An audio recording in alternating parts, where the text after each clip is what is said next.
बिस्मिल्लाहिर्रहमानिर्रहीम। आप सबको अस्सलाम वालेकुम। आज जिस फ्रेग्रेंस के बारे में हम बात करेंगे ये 2020 की रिलीज है। इसको 2 साल हो गए हैं रिलीज हुए हुए, और आई एम सरप्राइज कि ये कम प्राइस होने के बावजूद ये लोगों को इतनी ज्यादा पसंद क्यों नहीं आई, या लोग इसके बारे में इतनी ज्यादा बात क्यों नहीं करते। मुझे ये प्राइस के लिहाज से और खुशबू के लिहाज से बहुत ही एक अच्छी फ्रेग्रेंस लगी है।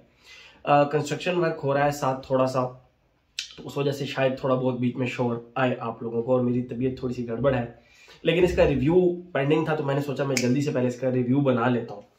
ओके, आज जिस फ्रेग्रेंस के बारे में हम बात करेंगे ये बहुत ही एक पॉपुलर फ्रेग्रेंस है, और वो फ्रेग्रेंस जो है either you will love it और यू विल हेट इट। दरम्यान वाला कोई खाता नहीं है उस फ्रेग्रेंस का, या आप उसको प्यार करेंगे या आप उसको टोटल हेट करेंगे, और वो है यूप ओम, जो कि पिंक कलर की बॉटल से आती है। मैं उसका रिव्यू मेरे चैनल पर ऑलरेडी बहरहाल अवेलेबल है, मैं कोशिश करूंगा डिस्क्रिप्शन के अंदर उसका लिंक भी दे दूंगा उसका। तो ये उसका फ्लैंकर है और इसका नाम है यूप ओम आइस। मैं आप लोगों को इसकी पहले बॉटल दिखाता हूं, एक मिनट, ये पीछे इसके हाथ रख के दिखाता हूं। ये देखिए यूप ओम आइस, आप देख सकते हैं ये इसकी बॉटल है। थोड़ी बहुत जो नॉटिका वॉयज आती है उस तरह की बॉटल है ढक्कन को छोड़ के, बाकी ये आप देख सकते हैं उसी तरह की बॉटल है। बैक से राउंड है, फ्रंट से स्ट्रेट है, इसके ऊपर इसका ये नाम भी लिखा हुआ है, और ऊपर ब्लैक प्लास्टिक का ढक्कन है जो कि काफी ज्यादा टाइट बंद है। ठीक है, मेटालिक है, सॉरी मेटालिक है, लेकिन बहुत ज्यादा हैवी नहीं है। ठीक है, तो ये इसका कैप हो गया सिंपल ब्लैक सा, और ब्लैक ही इसका ये स्प्रे हो गया। सिंपल सी प्रेजेंटेशन इसकी। वकास अहमद से मैंने ये लिया था और मुझे ये परचेज किया हुआ काफी ज्यादा टाइम हो गया है। अच्छा, मजे की बात है, फ्रेग्रेंसेस मैं ले आता हूँ, फिर मैं रख देता हूँ, फिर मुझे इस्तेमाल करने का मौका बहुत ज्यादा कम मिलता है। कभी कभी मैं खुद अपनी तरफ से एक फ्रेग्रेंस को ना अंडररेट करके मतलब फर्स्ट टाइम मैंने लगाई और उसको चेक किया, और मतलब चेक भी नहीं किया, बस चेक किया, अच्छा इनिशियल जिस तरह के हैं ठीक है ले लेते हैं, फिर बाद में ला के मैं उसको घर रख देता हूँ, उसको रिव्यू नहीं कर पाता, खुद पर्सनली चेक भी नहीं कर पाता। तो गुजरते गुजरते मुझे मौका मिला, मैंने कहा यार इस फ्रेग्रेंस को चेक तो करें, काफी अरसे से पड़ी हुई है। तो मैंने बहरहाल ली थी ये सस्ती। अभी आप इसकी प्राइस पता कर सकते हैं वकास अहमद से, उसके पास ये अवेलेबल है। 10,000 रुपए से नीचे नीचे ही है ये फ्रेग्रेंस। मैंने क्योंकि बहुत पहले ली थी, मुझे अब इसका जो वो है ना रेट और डॉलर के रेट बीच में ऊपर नीचे भी हुए हैं, तो मैं एग्जैक्ट प्राइस कोट नहीं करना चाहता। बहरहाल 10,000 रुपए से नीचे नीचे है, बहुत नीचे है, 6-7 इसके राउंड इसकी प्राइस होगी 12। और ये जो इसकी क्वांटिटी है ये 120 ml है, ये भी मैं आप लोगों को बताता चलूं। ठीक है, 120 ml है। अच्छा, मैंने जब इसको रिसेंटली लगाया और मैंने इसको जब तो मुझे इसने एक फ्रेग्रेंस की याद दिलाई।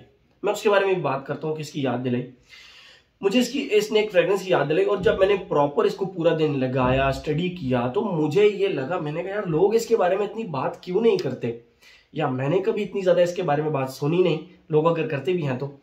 लेकिन मुझे ये फ्रेग्रेंस बहुत ज्यादा पसंद आई, और इस प्राइस रेंज के अंदर मैंने सोचा मैं आप लोगों के लिए जल्द अज जल्द इसका एक रिव्यू बना देता हूं। बात करते हैं हम इसकी खुशबू की, उसके बाद मजीद बात करते हैं।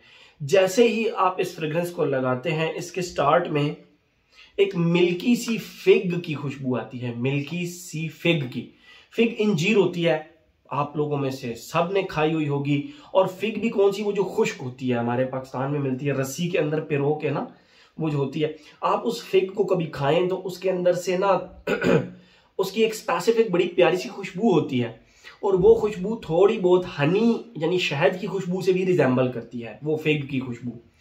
तो वो फिग की खुशबू तो है ही है, लेकिन मिल्की से फिग की खुशबू, मिल्की सी फिग की खुशबू, कि मिल्क के अंदर आप फिग को डाल के शेक करें, मिल्क शेक बना ले फिग का, तो वो जो उसकी एक खुशबू होगी ना, दूध की भी खुशबू प्लस वो फिग की एक खुशबू, तो वो खुशबू इसके स्टार्ट में आती है। और यहाँ पे इसने मुझे याद कराया निशाने के करागोज का। कैरागोज का रिव्यू ऑलरेडी मैं अपने चैनल पर लगा चुका हूं। ठीक है, स्ट्रीट भी करीब है तो कुछ लोग गुजरेंगे, तो आपने सिर्फ मेरी बातों पे ध्यान देना है। ओके, तो कैरागोज का रिव्यू भी मैं अपने चैनल पर लगा चुका हूं, एंड आई वाज सरप्राइज्ड कि कैरागोज की तरह ये कैसे हो सकती है। बहरहाल कैरागोज पहले लॉन्च हुआ था, आई थिंक 2017 में लॉन्च हुआ था, और ये 2020 में लॉन्च हुई है। तो यू कैन से कि थोड़ी सी इंस्पिरेशन ली होगी कैराकॉस से, लेकिन 100% नहीं, हल्की फुल्की याद दिलाती है। वो इसलिए कि मैंने नेक्स्ट टाइम फिर इन दोनों को साइड बाय साइड कंपेयर किया तो डिफरेंसेस आर देयर, डिफरेंसेस हैं, बिल्कुल हैं। मैं स्टार्ट की बात कर रहा हूं, मिड और जो बेस नोट्स हैं वो तो टोटली डिफरेंट है ना, वो टोटली डिफरेंट है। बहरहाल स्टार्ट में कहीं ना कहीं आपको कैराकॉस की याद दिलाती है। ये मिल्की सी फिग की खुशबू, स्ट्रेट मिल्की सी फिग की खुशबू आती है जब आप इसको लगाते हैं।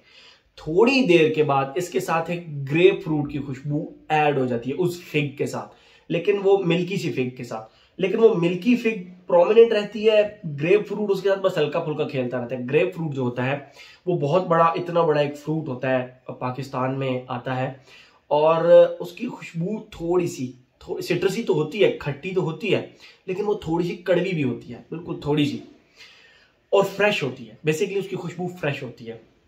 तो वो जो ग्रेप फ्रूट की एक प्रॉपर खुशबू होती है ना, वो इसकी खुशबू के साथ अटैच हो जाती है फिग, मिल्की फिग के साथ। वहां पे फिर ये टोटल कैराकॉस से शिफ्ट कर जाती है। मतलब मैं फिर यही कहूंगा कि फर्स्ट फेज आपको कैराकॉस की याद दिलाता है, 100% उस तरह नहीं है। तो सेकंड फेज में ये ग्रेप फ्रूट की वजह से फिर शिफ्ट हो जाती है। जैसे ही इसका वो फिग वाला फेज गायब होता है तो ग्रेप फ्रूट के साथ निरोली की ये खुशबू ऐड हो जाती है। निरोली कहते हैं, मतलब निरोली की जो खुशबू होती है ना, वो इस तरह होती है जो माल्टे के फूल पे, माल्टे के दरख्त पे फूल लगते हैं ना, उस तरह की खुशबू है। मतलब आप कभी आपके घर में माल्टे लगे हो, आप उसको जाके उसके फूल अगर आप तोड़ के खुशबू करें तो उसकी खुशबू इस तरह होती है जिस तरह मोतिये की खुशबू होती है, लेकिन थोड़ी सी खट्टी सी होती है, सिट्रसी सी। तो ग्रेप फ्रूट की खुशबू थोड़ी सी कड़वी, और इसकी जो निरोली की खुशबू है थोड़ी सी खट्टी प्लस सिट्रसी। तो यहाँ पे ये एक प्रॉपर एक अलग खुशबू बन जाती है। मैंने आज तक इस तरह की, मतलब ग्रेप फ्रूट और निरोली का कॉम्बिनेशन मैंने बहुत कम देखा है। यहाँ पे आकर मुझे लगा कि यार इट्स अ फैंटास्टिक थिंग, इसको ट्राई जरूर करना चाहिए, ये एक अच्छी खुशबू है, ठीक है। और थर्ड फेज के अंदर ये एक किसी भी फ्रेग्रेंट टिश्यू पेपर की तरह इसकी खुशबू हो जाती है। आपके घर में अगर रोज पेटल पड़ा हुआ है, कोई भी फ्रेग्रेंट जो कि डब्बे में आते हैं खुशबू वाले टिश्यू, तो उसकी जो खुशबू होती है ना, आप कभी उस टिश्यू को खुशबू करें तो उसको मल्टीप्लाई बाय 5 कर लें, क्योंकि प्रोजेक्ट भी करना है उस खुशबू ने। तो उस खुशबू की तरह इसका ड्राई डाउन हो जाता है। बिल्कुल, मैं नोट्स की बात नहीं करता, मैं आप लोगों को खुशबू डिफाइन करता हूँ, आप लोगों को पता ही है।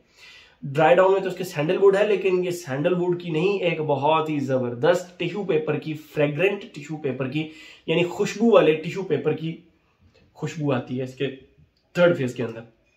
ये तो हो गई इसकी खुशबू। अब हम बात करते हैं अपने जो पैटर्न हमारा बना हुआ है एज, जेंडर, लॉन्जिविटी प्रोजेक्शन की तरफ। एज की बात करें, नो प्रॉब्लम, हर एज का बंदा इसको लगा सकता है जो फ्रेश कैटेगरी की फ्रेग्रेंसेस को पसंद करता है, ठीक है, नो प्रॉब्लम। जेंडर की बात करें तो आई वुड से कि इसका जो सेकंड फेज है, फर्स्ट फेज पे तो चले आप थोड़ा बहुत, थर्ड फेज पे भी आप कह सकते हैं, लेकिन सेकंड जो फेज है वो टोटल मैस्कुलिन है। ग्रेप फ्रूट और निरोली का जो कॉम्बिनेशन है ना, वो टोटल मैस्कुलिन है। और ऐसा भी नहीं कह सकते कि निरोली की वजह से ये ओल्ड स्कूल फ्रेग्रेंस है, नहीं, निरोली अकेला परफॉर्म नहीं करता, ग्रेप फ्रूट के साथ मिलकर परफॉर्म करता है, तो कहीं से भी ओल्ड स्कूल भी नहीं लगती है, ठीक है। तो आई वुड से कि जो इसका सेकंड फेज है वो तो टोटल मैस्कुलिन है, तो मैं इसको उस साइड पे ज्यादा रखूंगा। यानी मैं ये कहूंगा कि ये एक फ्रेग्रेंस, मतलब ये एक जो है ना वो फीमेल फ्रेग्रेंस नहीं है, बल्कि एक मेल फ्रेग्रेंस है, ठीक है। एज हो गया, जेंडर हो गया, लॉन्जिविटी प्रोजेक्शन। मैंने इसको गर्मी के मौसम में भी लगाया और मैंने इसको फॉल में भी ट्राई कर लिया। मुझे फील होता है, मैंने अपने इजाद के ऊपर जो इसको ट्राई किया, कि ये 8 घंटे तक लास्ट की, बल्कि इससे ज्यादा ही लास्ट की।